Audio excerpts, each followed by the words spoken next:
నేను కూడా రికార్డ్ చేస్తున్నా సరదాగా. అంటే ఎవరో ఒకరి మీకు అర్థమవుతుందని.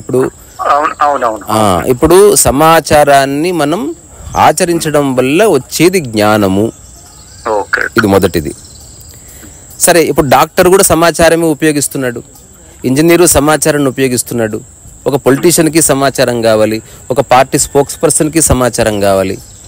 కొందరికి ఎక్కువ కావాలి, కొందరికి తక్కువ. టీచర్ కావాలంటే కొంత తక్కువ సమాచారం కావాలి, అటెండర్ కావాలంటే ఇంకా తక్కువ కావాలి, కూరగాయలు అమ్మాలంటే ఎక్కువ సమాచారం అక్కర్లేదు, ఐఏఎస్ కావాలంటే చాలా సమాచారం కావాలి. దాన్ని మీరు ఆచరించి, అంటే ఇప్పుడు ఐఏఎస్ కోసం చదివేవాడు ఆ సమాచారాన్ని మొత్తం ఆచరించడంలే, ఆ సమాచారాన్ని మనసులో పెట్టుకొని దాన్ని తిరిగి పేపర్ మీదనో మౌఖికంగానో చెప్పడం వల్ల అతనికి నాలెడ్జ్ ఉంది అని ఇస్తున్నారు. సో అది నాలెడ్జ్ కిందికి రాదు, అది మెమరీ మాత్రమే. నాలెడ్జ్ అంటే సమాచారాన్ని శరీరానికి పరిచయం చేయడమే నిజమైన జ్ఞానం. అయితే ఇప్పుడు వృత్తిపరంగా సమాచారాన్ని రకరకాలుగా వాడుకోవడం మనందరికి తెలుసండి. ఆధ్యాత్మిక పరంగా అంటే ఏం తెలుసుకుంటే జీవితంలో ప్రశాంతత ఎప్పటికి పోదో అది తెలుసుకోవడం, దాన్ని శరీరానికి పరిచయం చేయడం. ఇంతకుముందు మీకు ఒక ఎగ్జాంపుల్ ఇచ్చాను. ఇప్పుడు రమణ మహర్షి చెప్పాడు ఊరికే ఉండు అని, సుమ్మాయిరు. ఇప్పుడు దీన్ని మీరు మీకు నచ్చింది చేసి చూడాలని నిర్ణయించుకున్నారు, ఒక సంవత్సరం ఏం జరిగినా చూస్తున్నారు అనుకోండి. ఇక్కడ మ్యాజిక్ ఏం జరుగుతుంది? ఇప్పుడు ఎవరో అన్నారు, మిమ్మల్ని దుర్భాషలాడారు, బేవకూఫ్ అన్నారు అనుకుందాం. మామూలుగా అయితే కొట్టేస్తాం, ఆర్గ్యుమెంట్ లో దిగుతాం. దానివల్ల వచ్చేది ఏముండదు, జస్ట్ నేను అన్న భావన హర్ట్ అయింది కాబట్టి దాన్ని సాటిస్ఫై చేసుకోవడానికి ఈ పిచ్చి పనులన్నీ చేస్తాడు మనిషి. Ego satisfaction. గెలిస్తే ఒక బాధ, ఓడిపోతే ఇంకింత బాధ, డిప్రెషన్ లోకి వెళ్ళిపోయాడు, ఆ రోజు అట్లా అన్నాడు, వాడు ఇంకా అంటూనే ఉన్నాడు అని బాధపడతారు, టైం వేస్ట్ చేసుకుంటారు, కర్మ నుంచి బయటపడతారు, అలుగుతారు, తినడం మానేస్తారు. అంటే ఒక్క ఆలోచన ఎంతో డిస్ట్రక్షన్ కి దారి తీస్తుంది. రెండవది, ఎవరో బేవకూఫ్ అన్నారు, మీరు స్థిరంగా చూశారు దాన్ని. అప్పుడు మీరు చేసేది ఒకటే, ఇనిషియల్ గా అయితే ఏమైనా పట్టించుకోవద్దు అనుకుని పట్టించుకోకుండా ఉంటున్నారు, కానీ లోపల అలజడి వచ్చింది. ఇది ఒక స్టేజ్.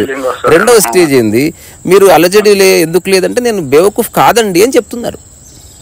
మీకు అట్లా అనిపించిండొచ్చు, నేనైతే కాదండి అని చెప్పడంలో సమస్యకు సమాధానం దొరుకుతుంది. ఒకవేళ ఇప్పుడు ఎవరైతే మీరు కానీ ఆలోచించవలసింది, మనసు అలజడికి లోనైంది అనుకుందాం, మనసు కోపం వచ్చింది అనుకుందాం, ఈగో హర్ట్ అయింది అనుకుందాం, కొట్టేది మనసు కాదు శరీరమే. అందుకని శరీరం కుదుట పడాలంటే మనసు కుదుట పడాలి. మనసు కుదుట పడకుండా శరీరం కుదుట పడదు. శరీరం జన్మతః జీవన్ముక్తిలోనే ఉంది. అది శరీరము ఒక జ్ఞాన భాండాగారము. అది భూమి మీద ఉన్న కోటాను కోట్ల మనిషి తయారు చేసిన మిషన్ల కంటే అత్యంత ఉన్నత ప్రమాణాలతో నడుస్తున్నది.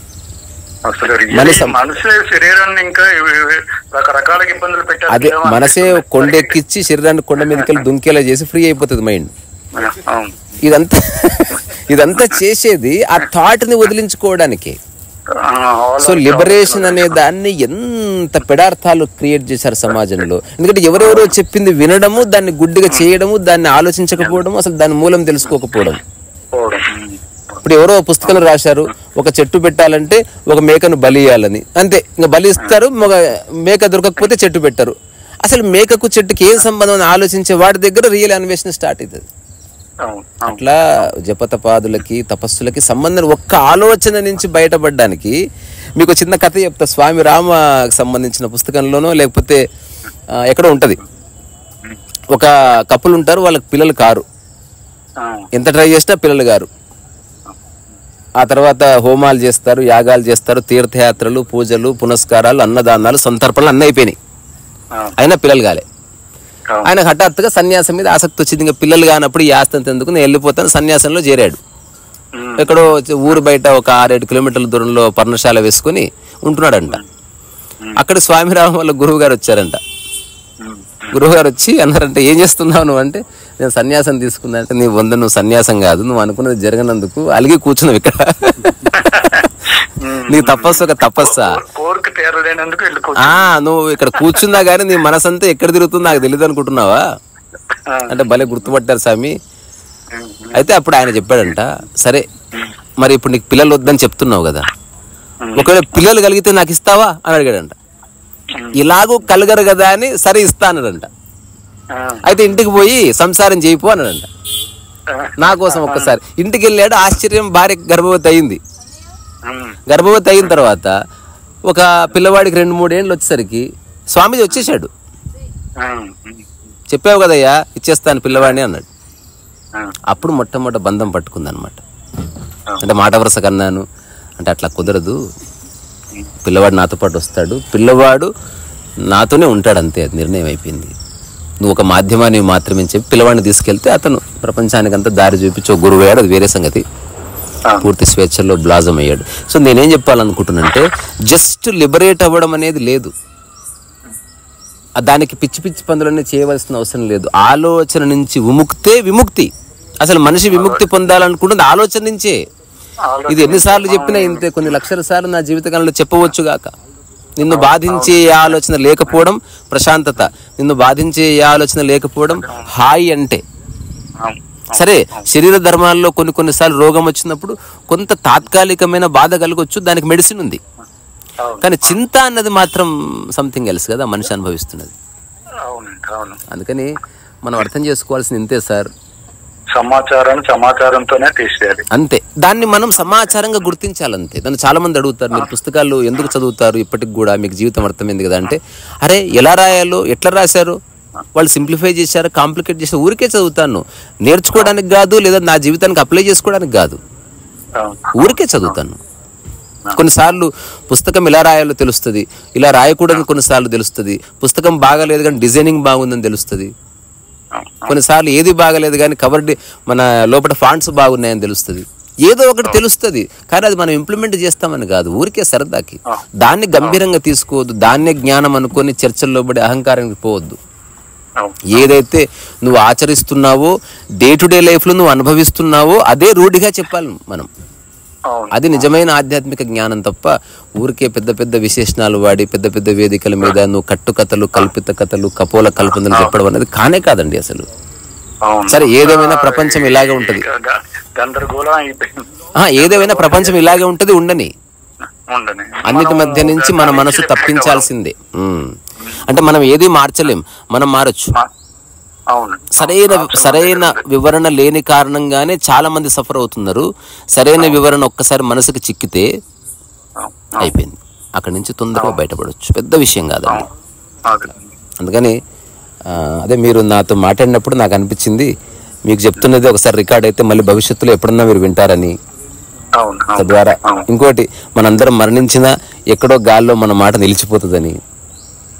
అట్లా ఊరికి అంతే. ఈ ఆత్మదర్శనం బుక్ మటుకు చాలా, అంటే నాకు చాలా హెల్ప్ఫుల్ అవుతుందండి. చాలా కొద్దిగా అలాగా చిన్న చిన్న రహస్యాలు ఉంటాయి అందులో, వెరీ డైరెక్ట్. అర్థమైన వాడికి టక్కున తెలుస్తుంది. అట్లీస్ట్ ఒక thousands of people నన్ను పర్సనల్ గా కలిసి దాని గురించి ముచ్చట్లు పెట్టిన సందర్భాలు ఉన్నాయి. అంటే స్పెసిఫిక్ గా, జనరల్ కాదు, బాగుంది సార్, బాగా రాశారు, మీకు అమ్మవారి ఆశీర్వాదం ఉంటుంది, ఇంకా రాయండి, అటువంటి మాటలు కాదు. జెన్యూన్ గా వాళ్ళ జీవితంలో ఏం జరిగింది అది చెప్పారన్నమాట. Very practical. మీకు మాట కట్టుకొచ్చాను. అయితే అంటే ఇంతవరకున్న మన బ్రెయిన్ లో సమాచారంగా ఉన్న దాన్ని ఎలాగ మనం ఇంప్లిమెంటేషన్ చేయాలో చాలా చక్కగా కొద్ది రూపంలో రాశారు. అందులో మీరు కూడా ఇప్పుడు కూడా నాకు ఎక్స్ప్లెయిన్ చేశారు చాలా చక్కగా. అంటే ఈ బుక్ నేను ఎన్నిసార్లు అలా చదువుతూనే ఉన్నానండి. ఇంకా నాకు చదువుతున్న కొద్ది ఒక్కొక్క పాయింట్ ఒక్కొక్క అలా టచ్ అవుతూనే ఉంది. మీకు ఒక విషయం తెలుసా, ఆత్మదర్శనాన్ని 4 ఏళ్ళుగా చదువుతున్న వాళ్ళు అట్లీస్ట్ 400 మంది ఉన్నారు భూమి మీద. They are still reading. And అప్పుడప్పుడు నాతో మాట్లాడతారు, వాళ్ళకున్న ప్యూర్ గా ప్రాక్టికల్ ఎక్స్పీరియన్స్ ఒక్క మాట చెప్తారు. అండ్ అట్లా జరుగుతుంది. అవునండి, నేను ఎక్స్పీరియన్స్ చేస్తాను కదా, చదువుతున్నాను బుక్ కొన్న దగ్గర నుంచి. అంటే మనం వచ్చిన బుక్కుల్లో ఇది మటుకు రెగ్యులర్ గా నేను అది చదువుతున్నాను. ఆ రెగ్యులర్ గా ఒక్కొక్క పాయింట్ అలా టచ్ అవుతూనే ఉంది. అంటే మనం దీన్ని కంటిన్యూషన్ మనం వదలకూడదు.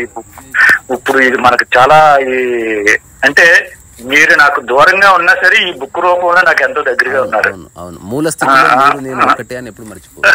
బయట చాలా మార్పులు ఉన్నాయి. మీరు వేరు, నేను వేరు, నా పొట్ట వేరు, మీ పొట్ట వేరు, మీ కులం వేరు, నా కులం వేరు, మీ రంగు వేరు, నా రంగు వేరు, ఇవన్నీ వేరు. కానీ మూలంలో అటు సైన్స్ ప్రకారం చూసుకున్న DNA ఒకటి, అట్లా ఆధ్యాత్మిక ప్రకారం చూసుకున్న సాక్షి ఒకటి, మనం పీల్చే గాలి ఒకటి అని తెలుసుకుంటే సరిపోతుంది. అల్టిమేట్గా ఒక్కటేసారి జరగవలసింది అంతర్గత భేదభావం పోవాలి. ఒకవేళ భేదభావాన్ని ప్రదర్శిస్తే వ్యవహారికం కోసమే తప్ప you really don't mean it అంతే అని తెలుసుకున్న రోజు మనసు చల్లబడుతుంది, కళ్ళు ప్రశాంతమైతే, అన్ని కదలికల్లో ఒక నెమ్మదితనం వస్తుంది. అది అత్యంత సహజంగా జరుగుతుంది, ఒక చెట్టు పెరిగినట్టు. అది ఒకసారి వస్తే పోదు, ఇంకా నిజమైన అవగాహన వస్తే పోదు.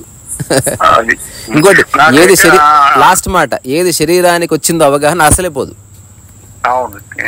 అందుకే నేను చాలా సార్లు చెప్తా, ప్రశాంతత అనుభవించేది, నిద్రను అనుభవించేది మనసు మాధ్యమం, నిజంగా అనుభవించే రారాజు శరీరమే.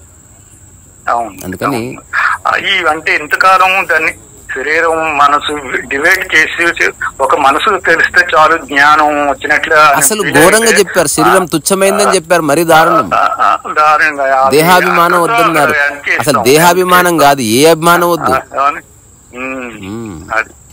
అర్థం చేసుకున్నారు, అర్థమైంది. చాలా చాలా చక్కగా వివరించారు, మీకు చాలా సంతోషం. మా పూల పార్క్ లో ఉన్న మొక్కలు పెడుతున్నాం మొత్తం. పెట్టారా? అయితే సార్ మొన్న పంపించినట్లే మళ్ళీ పంపిస్తానా పూల మొక్కలకి. పెట్టండి అంతే. మీరు నాకు ఇట్లే భూమికి ఇస్తున్నారు అంతే. భూమికే సార్. నేను ఒక మాధ్యమాన్ని నేను క్లెయిమ్ చేసుకోవట్లే. ఎవరన్నా రావద్దంటే వెళ్ళిపోయి ఇంకో చోట పెడతాం మొక్కలు అంతే. అలాగే అలాగే సంతోషం. మళ్ళీ మాట్లాడుకుందాం. అలాగే అలాగే మంచిది ఉంటానండి. యా, అందరికీ నమస్కారం. పూల పార్క్ నుంచి రీసారా సోవైసా అందరు ఉన్నారు. రావు గారు, ఇప్పుడు రంజిత్ వచ్చాడు, బాలాజీ, మైథిలి, నా బిడ్డ, ఆ తర్వాత మురళి గారు, తర్వాత మా నాయనమ్మ, మా 2 కుక్కలు జోగి, భోగి, గాలి, ఎవ్రీథింగ్.